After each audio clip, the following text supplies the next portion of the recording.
This video will describe the process of crossbreeding wheat plants to produce new genotypes. It will describe how to choose appropriate plants, how to prepare the male and female parent for cross-pollination, and how to complete pollination. You will need a set of embroidery scissors, fine point forceps, glassine crossing bags, paper clips, a permanent marker, and 75% ethanol. You will also need to identify 2 wheat plants that you wish to cross-pollinate. Before we begin, let's review the anatomy of a wheat plant. Each plant has a primary tiller and can grow secondary and tertiary tillers depending on environment and cultivar. Along each tiller grows multiple leaves, the last one being the flag leaf. From the top of the tiller emerges the spike, which will eventually flower and bear seeds. The spike is made up of multiple spikelets. Florets, which contain the reproductive organs, are flanked by the glumes. Each floret contains both male and female gametes. Here you can see 3 anthers which contain pollen, the male gametes. Between the anthers sits the pistil, with the ovary at the base and the fluffy white stigmas at the top. This is the female reproductive organ. Wheat is a self-pollinating species. If you wish to breed 2 different plants, you must emasculate a spike by removing the anthers, leaving the pistil intact. It is then that you can reliably fertilize the spike with pollen from another plant without the risk of self-fertilization. This ensures your cross is indeed the result of 2 parent plants. Before proceeding with emasculation, you must ensure that there will be a male parent ready to donate viable pollen. Choose a spike with anthers that are beginning to yellow. To access the anthers, use forceps to pry open the 2 translucent bracts. In wheat, maturity begins in the spikelets at the center of the head and works outward. As a guide, the base of the spike should be at the base of the flag leaf.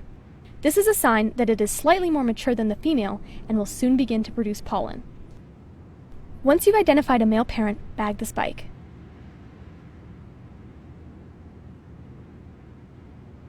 Next, choose a plant to use as the female parent in the cross. Then you must find an individual spike at the proper stage to emasculate.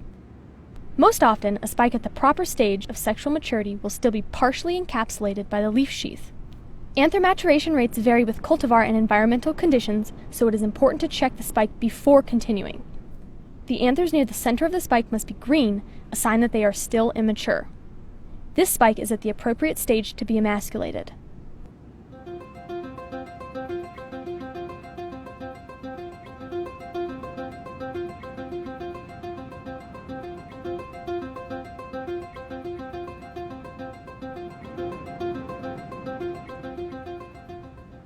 On the female spike, remove the underdeveloped spikelets from the top and bottom. These florets are unlikely to produce good seeds.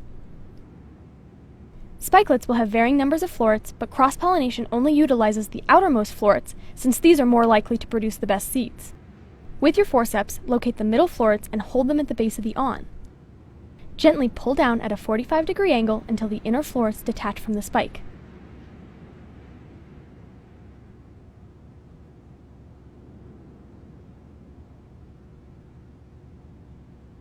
Continue removing the middle florets from one side of the spike and then rotate the pot to access the opposite side.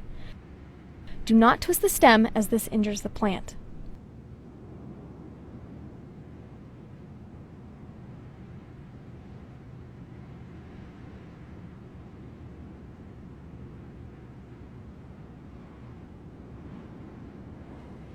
Next, gently bend the spike to separate the spikelets.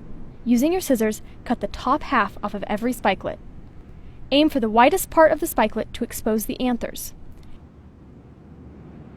Cutting at the right height is important. You want to gain access to the anthers without injuring the pistil. The next step is to remove the anthers. Because you are working to prevent self-pollination, it is critical that all 3 anthers are removed. Wiggle your forceps between the translucent bracts and open the floret. Gently grasp and pull out the anthers. A common method to verify you have completely emasculated a floret is to deposit the extracted anthers on your hand for counting. If you find less than 3 whole anthers, you must re-examine the floret and remove the remainders. When moving up to the next spikelet, place your thumb on the emasculated spikelet below to help mark your progress. When you have finished, as a precaution, double-check that all of the florets have been emasculated before moving on. Now that the spike has been emasculated, you must cover it with a glassine crossing bag to keep the pistil protected from damage and pollen. Label the crossing bag with the date of emasculation and the plant's ID. To help distinguish between crosses made on the same plant, put a -1 at the end of the ID if it's the first emasculated spike on the plant. If it's the second, put a -2, etc. Because the plant was emasculated while reproductively immature, the pistil is not ready to be pollinated. This spike must be left for 3 days to reach sexual maturity before it can be fertilized. Cross-pollination is most effective in the morning from about 10 to 11 a.m. The plants are not stressed for water and the heat of the day has not reduced the viability of the pollen. Before pollinating, you must verify that the emasculation was successful. Locate your female parent and remove the glassine crossing bag to inspect the spike. Since the ovaries have not been fertilized, the florets will have opened up a bit and the stigmas should look larger. If you see any anthers, the emasculation was incomplete and you will not be able to use this spike for a cross. To minimize exposure of the female spike to open air, rebag the spike between steps to reduce the risk of contamination. Now, you must locate the male parent you selected earlier. Remove the bag to ensure the spike has begun to flower, keeping in mind that the anthers near the center will be more mature. In some cases, the middle spikelets will have exposed white anthers that no longer have pollen, but you may be able to use the less mature anthers farther up and down. Next, if the male has long awns, cut them short. Now, using your thumb and forefinger, stimulate the male and female parent spikes. This will open up the florets to allow better access. Within a few minutes, the male's florets should open to expose some anthers. At this point, you are ready to collect the pollen.